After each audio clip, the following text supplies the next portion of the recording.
Bonjour à toutes et à tous. Mon intervention en fait s'inscrit dans un cadre plus global qui est la recherche de leviers d'action pour alimenter une boîte à outils régionale pour lutter contre ou pour maîtriser les transferts de surface, donc des transferts de polluants. Ça, c'était pour situer cette intervention. Alors, plus précisément, mon exposé va concerner l'effet de la localisation d'herbicides de prélevés sur leur transfert par ruissellement. Alors, le plan de mon intervention va s'articuler de la manière suivante. Je vais très brièvement présenter le contexte breton, la problématique, les objectifs de l'étude, matériel et méthode, quelques résultats illustratifs, une synthèse, une conclusion et des perspectives. En ce qui concerne le contexte breton, il y a au niveau régional un sous-sol qui est peu perméable, donc qui favorise le ruissellement de surface. Et dans le contexte topographique régional, donc, ça a permis donc, de créer un réseau hydrographique très dense d'1 kilomètre par kilomètre carré, soit un linéaire de 30 000 kilomètres, et autant de fossés circulants donc, qui entourent les parcelles. C'est dire qu'il y a là un exutoire extrêmement important au transfert de polluants. L'eau potable provient à 80% de ces eaux de surface, et donc cela veut dire que la ressource en eau est exposée à la pollution par des transferts rapides liés à l'épandage de produits. Donc, on assiste au niveau du réseau hydrographique qui fait l'objet d'une surveillance, d'une contamination par un certain nombre de molécules, essentiellement des herbicides, provenant pour ceux utilisés en usage agricole, des herbicides liés au maïs et aux céréales. Alors, mes travaux ont concerné le maïs, et sur le maïs, donc, nous nous sommes intéressés aux produits de prélevés parce qu'on les retrouve parmi les herbicides quantifiés dans les cours d'eau. Alors la problématique est la suivante. Aujourd'hui, il faut reconnaître l'intérêt de la prélever dans certaines situations à pression de graminées, mais aussi de véronique. Et donc, l'autre intérêt, c'est d'éviter d'avoir recours toujours à la même famille, en l'occurrence les sulfos, déjà utilisés sur d'autres cultures, avec des conséquences qui peuvent être importantes de développement de résistance chez certaines adventices. Néanmoins, le risque de transfert du groupe des prélevés est essentiellement lié aux doses appliquées qui sont généralement proches de la dose homologuée pour maintenir un bon niveau d'efficacité, mais donc du coup, ça pose effectivement un problème de risque lié au grammage. Des solutions peuvent exister, c'est pour cela que nous avons réalisé cette étude. Les solutions elles doivent se baser sur deux axes. Un premier axe qui est la diminution des surfaces traitées, puisqu'on ne peut pas réduire la dose, donc il faut viser cet objectif-là. Le deuxième axe, c'est d'agir sur l'état structural du sol pour limiter le ruissellement. Alors pour le premier axe, c'est l'intervention que je vais présenter. Pour la modification ou l'action sur l'état structural fait l'objet d'un poster que je présente également à cette occasion. Alors les objectifs de l'étude sont simples. Il s'agissait d'étudier l'effet de la localisation d'un produit sur le rang, sur les transferts, comparé à un traitement en plein. Alors à la station de Kerguénec, nous avons donc adapté un équipement que vous voyez ici, donc avec, je ne sais pas si je vais maîtriser l'utilisation du pointeur, je vois que non, mais dans la photo centrale, vous voyez une cuve frontale installée sur le tracteur et qui alimente des buses qui permettent de traiter sur le rang au moment du semis, et donc en fait on traite une largeur de bande de 25 cm donc, à chaque sortie de buse. Alors. Matériel et méthode. Donc là, l'étude s'est déroulée à la station expérimentale de Kerguenec, en Bretagne, à l'ouest de la France. Donc la station se situe au nord de Vannes, à 35 km. Le climat est océanique, donc avec une pluviométrie moyenne annuelle de 957 mm.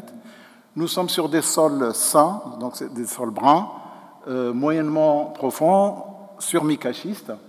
La texture est limono-sablo-argileuse, donc avec une sensibilité à la battance qui est moyenne, une teneur en carbone organique de 2%, un pH acide qui oscille entre 6,1 et 6,4.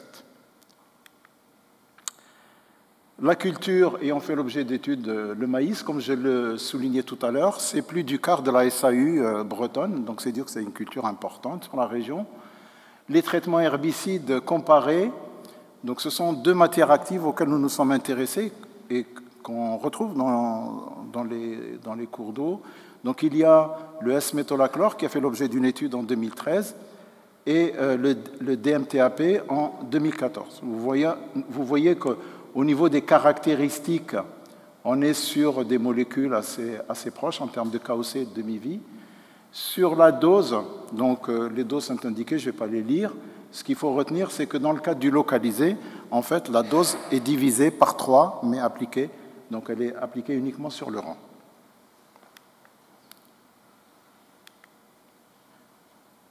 Alors, nous avons utilisé la simulation de pluie. Donc c'est un outil auquel nous avons eu recours à plusieurs reprises d'ailleurs dans nos travaux.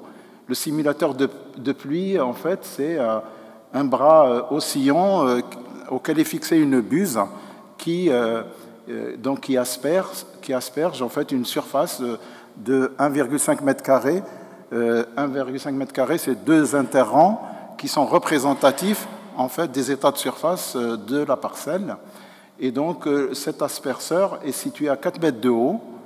Voilà. Donc les simulations de pluie, donc il y a eu en fait en 2013 une intensité de 50 mm/h. Donc nous avons voulu provoquer donc une pluie relativement intense pour faire évoluer rapidement les états de surface et provoquer du ruissellement, de manière à accélérer le processus et avoir des résultats comparatifs. Et en 2014, nous avons volontairement diminué l'intensité et nous avons appliqué une intensité modérée. Voilà, donc la placette est isolée hydrauliquement par des plaques et vous avez un système de récupération des eaux et on échantillonne au cours du ruissellement à pas de temps régulier. Quels sont les paramètres qui ont été mesurés? Donc, voilà, ça va vite. Sur l'eau de ruissellement, c'est le volume, la concentration en charge solide et la concentration en herbicide pour les deux matières actives. Et puis des mesures complémentaires sur le sol, la porosité, mais aussi la description des états de surface pour avoir des éléments explicatifs sur les résultats. Alors, quelques données, d'abord sur le transfert du S-métolachlore. Donc, vous avez sur le graphique, en ordonnée, la concentration et en abscisse, le ruissellement cumulé. Et nous avons poolé l'ensemble des répétitions. Donc, vous avez tous les points qui ont fait l'objet, tous les échantillons qui ont été analysés. En rouge, le traitement en plein et en bleu, le traitement en localisé. Donc, ce que l'on constate, c'est que globalement, dans le cas du ruissellement localisé, les concentrations sont bien plus faibles que celles dans le cas du traitement en plein.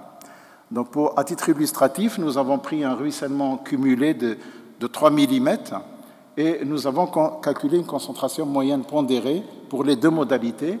Et ce qu'on voit, c'est que dans le cas du plein, on est à 68 microgrammes et dans le cas du localisé, on est à 12. Donc, il y a quasiment un facteur 5 au niveau des concentrations. Donc, statistiquement, on est sur une différence hautement significative. Donc, cela indique que les concentrations sont nettement diminuées. Alors, quelle explication à cela? Alors, si vous voyez l'image du haut, j'arrive toujours pas à gérer le pointeur. Voilà. Donc, nous avons fait un traçage au bleu de méthylène au cours du ruissellement. Et ce que vous voyez, c'est qu'en fait, le ruissellement se fait, et d'ailleurs c'est là qu'il démarre, il se fait sur les rangs de maïs et il se fait dans l'interrang sur un chemin préférentiel qui peut être une trace de roue. Et donc, pourquoi la concentration est diminuée?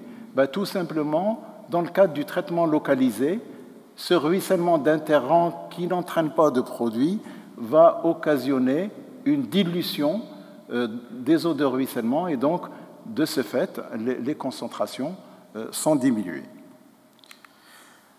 Si je passe maintenant au flux, alors au flux, on va s'intéresser exclusivement au tableau ici, donc toujours pour 3 mm de ruissellement cumulé. Si on compare les flux, donc on va retrouver ce facteur 5 qui est lié à la concentration, puisqu'on est sur une même lame ruisselée. Et si l'on rapporte ce flux à la dose apportée, et bien, donc on est en flux relatif, donc là on voit qu'entre le plein et le localisé, il y a un facteur 2 que nous avons attribué à l'effet intrinsèque de la localisation sur le rang. Si l'on s'intéresse maintenant au DMTAP, et donc là aussi on a une présentation des concentrations en fonction du ruissellement cumulé. Là, contrairement à ce qu'on a observé tout à l'heure pour le S-métolachlore, là on a un nuage de points, il n'y a pas de différence apparente, et il n'y a pas de différence non plus en termes statistiques. Là, on a une p-value qui est supérieure à 0,05. Donc, la différence est non significative. Quand on calcule un flux cumulé sur 3 mm, là, on voit que sur la concentration moyenne pondérée, on est à 18 en plein et en localisé, on est tout proche à 14. Alors, quelle est l'explication par rapport à cette différence de résultat entre la molécule précédente et celle-ci? C'est que ici, dans le cadre de l'intensité de pluie modérée, des 20 mm, le ruissellement s'est fait pour l'essentiel sur les rangs de maïs et très peu de contribution de l'interrang. Et donc, du coup, comme les rangs étaient traités dans les deux cas, dans les deux modalités, à la même concentration, donc en fait, on a tout simplement on n'a pas de différence significative entre les deux modalités.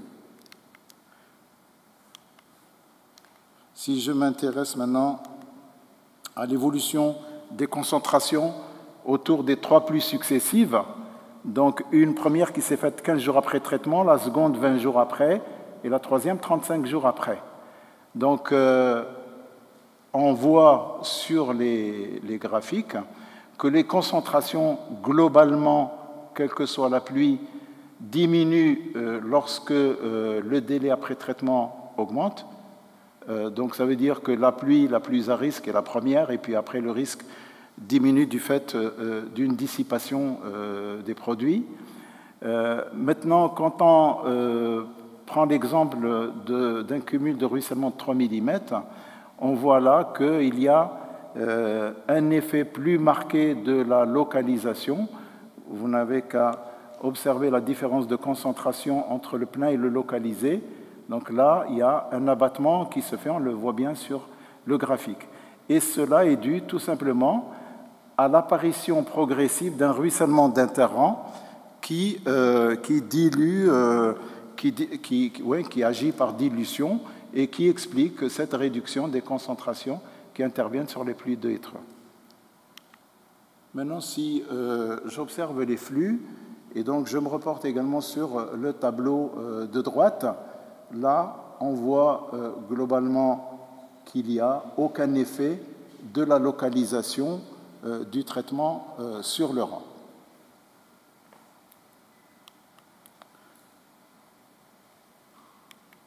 Alors, en guise de synthèse, dans le cas d'un ruissellement qui affecte toute la surface, la localisation du traitement engendre une diminution des transferts par l'effet de dilution que j'expliquais tout à l'heure. Maintenant, si le ruissellement est localisé aux seules lignes de semis, sur un maïs peu couvrant, l'effet est quasi nul. Et puis, globalement, le risque diminue lorsque le délai entre l'application et l'événement ruisselant augmente, quelle que soit la modalité d'apport.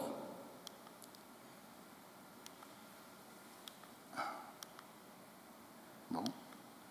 Alors, en conclusion,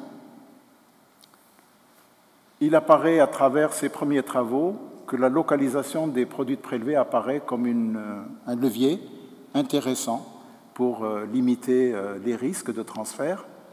La limite de cette technique réside dans le risque de transfert sur les lignes de semis,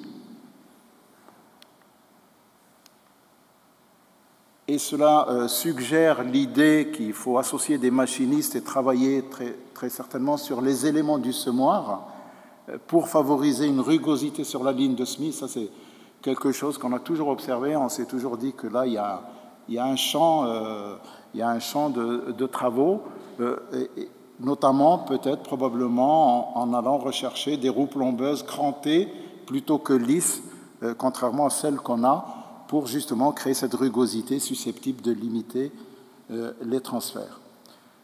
Enfin, cette technique est d'utilisation possible pour toutes les cultures à écartement large, que ce soit la betterave, le colza, le haricot et que sais-je. Donc, le traitement chimique sur le rang est un levier, mais il faudrait aussi le compléter par une stratégie de protection qui associe des interventions mécaniques dans l'interrang qui sont susceptibles de créer de la porosité et de la rugosité et ainsi limiter les transferts de polluants. Voilà, j'en ai fini.